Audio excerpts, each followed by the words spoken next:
During World War II, there were a lot of American generals and admirals who commanded combat forces. They could be roughly divided into two categories. Strategic commanders like Dwight Eisenhower or Chester Nimitz viewed the big picture of the war, guiding strategy, mastering logistical problems, and installing the right people in the right places to get the job done. Tactical commanders, by contrast, had a more limited focus. They were frontline battlefield officers, often exposing themselves to great physical danger in order to accomplish their mission. No officer in the United States better typified the tactical commander than Admiral William Halsey. In the dark days following Pearl Harbor, Halsey commanded the greatest part of what was left of the shattered Pacific Fleet, having command of an aircraft carrier task force. He sought to use this force to bring the war to the Japanese however he could, whenever he could. His standing order was always attack and hit them harder than they can hit you. Throughout the duration of the Pacific War, Halsey was in the front lines of many of the major battles, and his inspirational leadership and courage made him a hero to his sailors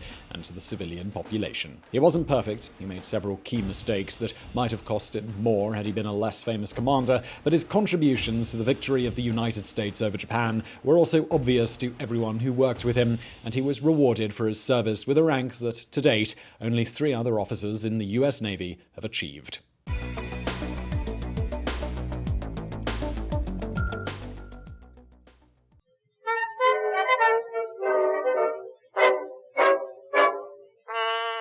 William Frederick Halsey Jr. was born on October 30th, 1882 in Elizabeth, New Jersey, a large suburb of New York City. The Navy was in his blood from the start. His father, William Sr., was a captain in the United States Navy, and an ancestor, Captain John Halsey, served in the Royal Navy in the American theater of the War of Spanish Succession, 1702 to 1713. Growing up, Halsey was destined to become a naval officer. He hit a slight snag, though, when he failed 2 years in a row to secure an appointment to the United States Naval Academy at Annapolis. The academy is where most naval officers come from, and it was where his father had graduated from, so it must have been a difficult blow. He decided to study medicine at the University of Virginia and become a doctor in the Navy after graduation. However, after his freshman year at Virginia, he finally received an appointment to Annapolis, and he graduated in 1904. Halsey rose rapidly through the ranks, and when the First World War broke out, he was a lieutenant commander in command of a destroyer, USS Shaw. For his distinguished service throughout the conflict, he was awarded the Navy Cross, the second highest medal for valor that the Navy awards.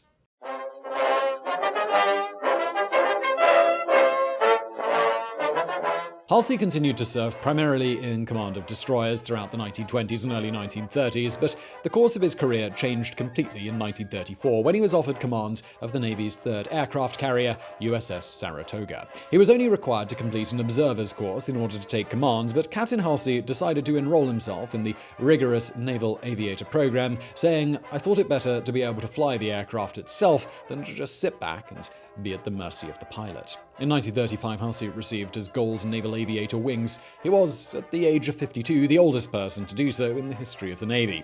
He immediately became a leading advocate for the use of air power in naval tactics. By 1941, he had been promoted 3 times to Vice Admiral and was the commander of the aircraft battle force of the Pacific Fleet, overseeing all 3 aircraft carriers that the Navy had at Pearl Harbor. At the time, the Pacific Fleet was primarily composed of large battleships with heavy guns, and aircraft carriers were considered to be a support ship. Throughout 1941, tensions with Japan had increased, and many felt that war was imminent. Naval intelligence believed that the small American outpost on Wake Island was going to be a likely target of a Japanese attack. In response to this, the commander of the Pacific Fleet, Admiral Kimmel, dispatched Halsey aboard USS Enterprise to Wake on November 28, 1941, to deliver planes to the Marine garrison there as reinforcements. Throughout the journey, Halsey kept a lookout for any Japanese activity, intending to attack any forces that he saw as a threat to his ship, but nothing appeared, and Enterprise started the journey back to Pearl Harbor. The ship was scheduled to return to port on December 6th, but a storm had delayed her, which meant that on the morning of December 7th, she was still 200 miles west of Oahu.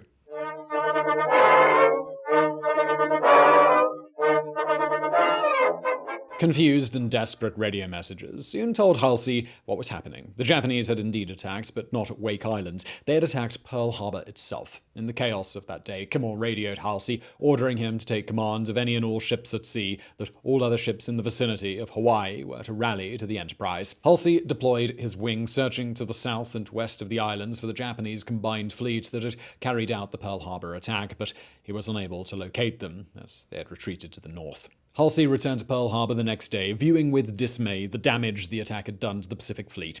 In his anger, he said, "Before we're through with them, the Japanese language will be spoken only in hell." The attack had destroyed or heavily damaged all of the large battleships in the fleet, but Halsey's command was still intact. USS Saratoga was in San Diego, while USS Lexington had departed Pearl Harbor on December the 5th to bring reinforcements to Midway Island. The carriers were now the only ships the Navy had left in the Pacific to counter the Japanese, and Halsey intended to use them. With approval from the new commander of the Pacific Fleet, Admiral Nimitz, Halsey's ships engaged in hit-and-run raids on Japanese-held islands. The attacks did little lasting damage, but the American public, reeling from a series of defeats, didn't care. Someone was hitting back at the Japanese, and that was all that matters. His sailors, who loved the Admiral's gruff demeanor and aggressive tactics, referred to the raids as hauling ass with Halsey. It was during this time that Halsey acquired a rather unusual nickname. All his life had been known as Bill Halsey, short for William. However, in the early months of the war, an unknown journalist had accidentally recorded his name as Bull Halsey. The name actually suited his public persona, as he continued to be called this for the remainder of his life, though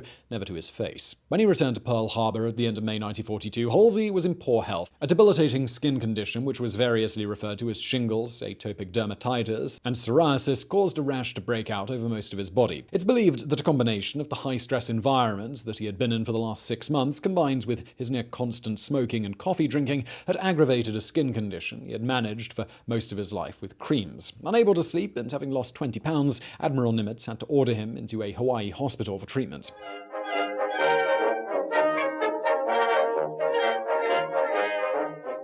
Halsey was taken back to the mainland United States for treatment, being out of action until September 1942. He had missed the crucial Battle of Midway that had occurred in June, in which the Americans sank 4 Japanese aircraft carriers and largely neutralized their offensive capabilities for the remainder of the war. Halsey's recommended replacement, Admiral Raymond Spruance, had distinguished himself in that battle, the first step on his own command journey that, by the war's end, would parallel Halsey's.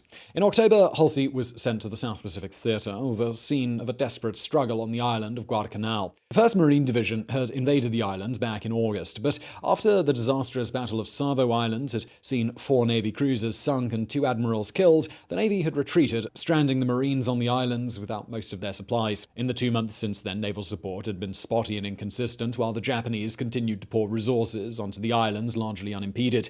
Admiral Nimitz had concluded that the naval commander, Vice Admiral Robert Gormley, was overwhelmed and had lost the will to fight, and decided to relieve him of command, replacing him with Halsey. He was now in command of all forces in the South Pacific and was determined to take Guadalcanal at all costs. Where Gormley had been cautious, Halsey was aggressive. He wasn't afraid to commit his ships to decisive battles to stop the Japanese reinforcement of Guadalcanal and to protect American reinforcements landing. These tactics paid off, and by February 1943, Guadalcanal was secured.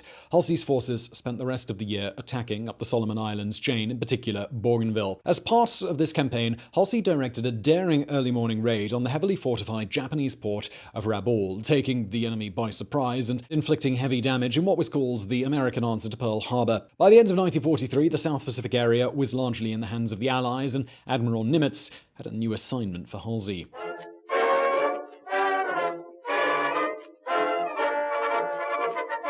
In 1944, Nimitz reorganized the bulk of the Pacific Fleet into what became known as the Big Blue Fleet. This was to be the fleet that would attack all the way across the Pacific to the shores of Japan itself to win the war. Control of the Big Blue Fleet was to alternate between Halsey and Admiral Spruance, Halsey's friend and the celebrated victor of the Battle of Midway. While one admiral was leading the fleet into battle, the other was on shore planning the next campaign.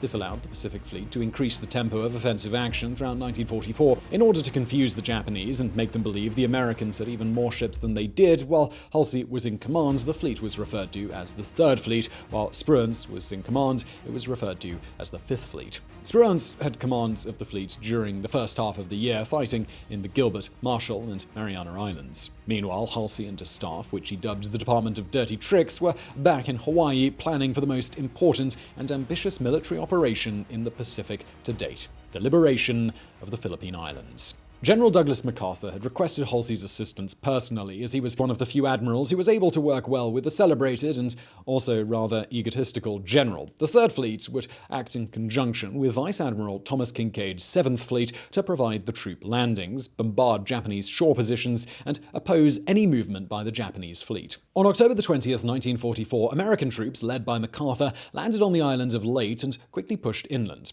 To the Japanese high command, the situation was dire. If they lost control of the Philippines, they would lose their fuel pipeline from the Dutch East Indies back to Japan, and they would run out of oil to power their navy and air force. In short, if they lost the Philippines, they would lose the war. They put into motion an operation they called Shogo 1, and almost all of their remaining ships steamed to the Philippines, setting up what would be the largest naval battle of the war.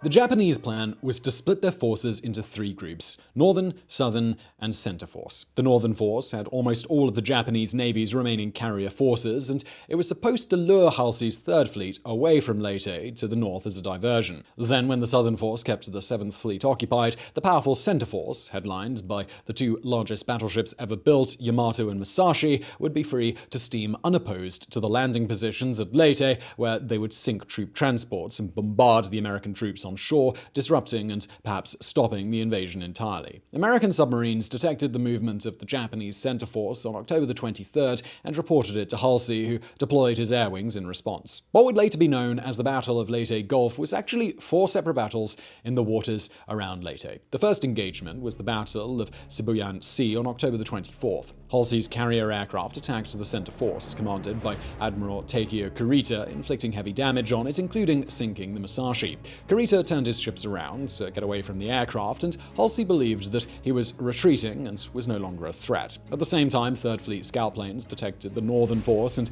Halsey turned his fleet to engage them. What he didn't know was that the Northern Force was a diversion, that the carriers in the Japanese task force had few planes or air crews to threaten Halsey's fleet. He also didn't know that during the evening of October the 24th, Kurita reversed course and steamed his center force through the San Bernardino Strait. This was towards the landing zone on the east side of Leyte. The Third Fleet had two main components to it: Task Force 38, which consisted of the aircraft carriers, and Task Force 34, which consisted of a group of powerful battleships. The Seventh Fleet, commanded by Kinkaid, believed that Halsey was leaving Task Force 34 to cover the San Bernardino Strait, taking only Task Force 38 to attack the Northern Force. As a result, Kinkaid deployed his entire force to attack the Southern Force, decisively defeating it in the Battle of Surigao Strait, a vicious nighttime battle that was the last time in history battleships fought each other directly. But Halsey had made a fateful decision, taking the entire Third Fleet to attack the Northern Force and leaving the San Bernardino Strait completely unguarded. Kinkaid didn't realize until too late what had happened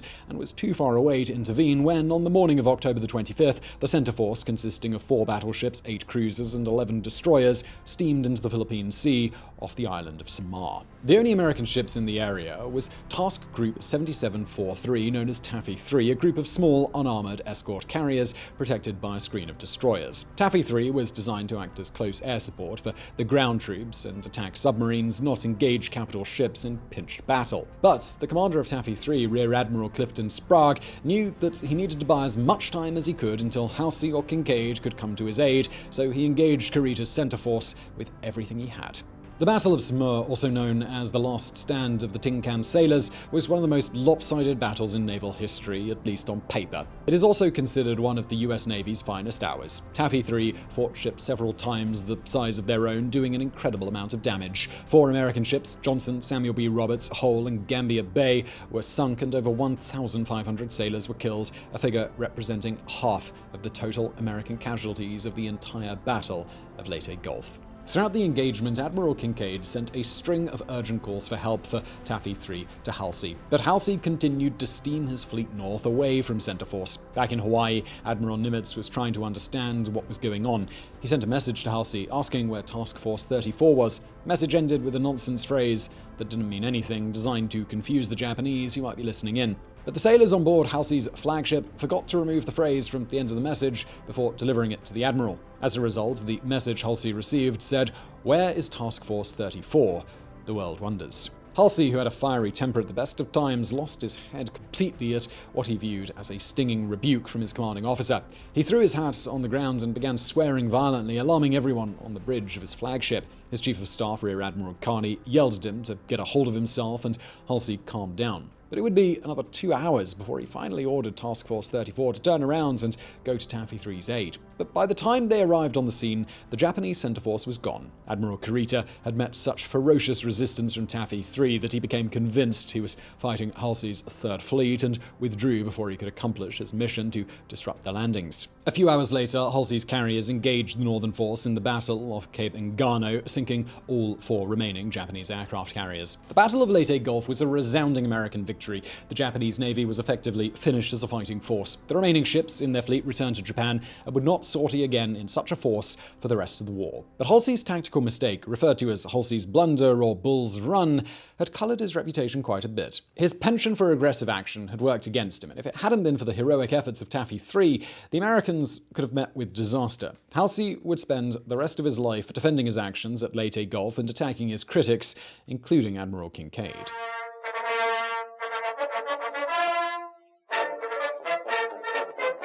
Halsey's reputation took another hit in December when the Third Fleet was inundated by the powerful Typhoon Cobra. Halsey believed the worst of the storm was going to pass to the north of his fleet and ordered his ships to remain on station. By the time he realized his mistake, it was too late. The ships were in the teeth of a vicious tropical cyclone, which caused 3 destroyers to sink, over 100 aircraft to be washed off the decks of his carriers into the sea, and it killed 800 sailors. Halsey faced a court of inquiry about his conduct regarding the Typhoon, which stopped short of fully sanctioning him, which would have ended his career. Still, the storm became known as Halsey's Typhoon among Third Fleet sailors, as the enlisted men began to view the admiral as reckless. Incredibly, in June 1945, Halsey again sailed his fleet through a storm, Typhoon Connie, which did even more damage to the fleet. The second court of inquiry recommended Halsey be reassigned, but Nimitz refused, still loyal to one of his most trusted subordinates. It ultimately didn't matter, as the Japanese surrendered to the Allies in August, ending the war.